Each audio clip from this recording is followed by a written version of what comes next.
ang linog, di lang man kay sa jinsan na hitabo. Sa daghang mga dapit dunay linog. Bisan sa laing mga nasod dunay linog.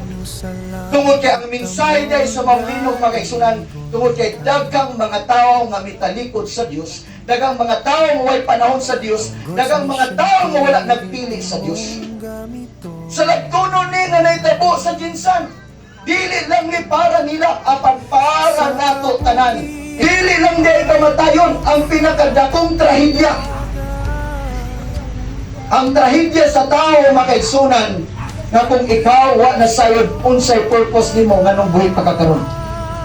Taman ra ba mo kaunang? Taman lang ba aron manginabuhi lang? Ang hinungdugi makaigsunan, giunsa ta paglukat ni Jesus. Giunsa pagbalyo ni Jesus ang tao.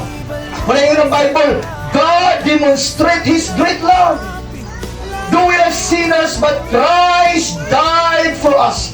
Try to imagine, kinsa man ta, nga sa Jesus ngayon nga matarong, nga naghalad o nagtugyan siyang kaugalingon, ingon nga sacrificial offering.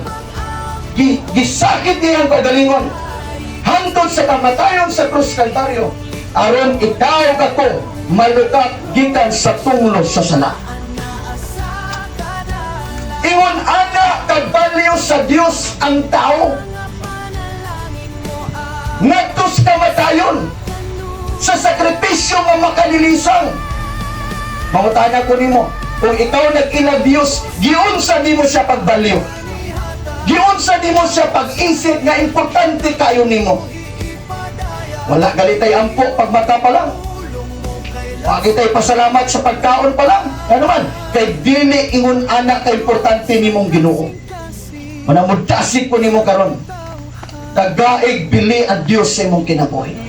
Nganong mingon si Jesus, you want to follow me? Deny yourself. Take up the cross and follow me. Meaning, ang pag-alagad sa Ginoo, dunay correspondent nga sakripisyo. Amen. Dunay pagpanugyan. You have to deny yourselves. Meaning, isipon nimo, muna yun si Pablo, I have been crucified with Christ. Galatians 2 verse 20. Amen. Why? Because full, he understood the value, the essence of life. That this life is no longer belongs to him. This life is for him. Because this life was already purchased by the blood of Jesus.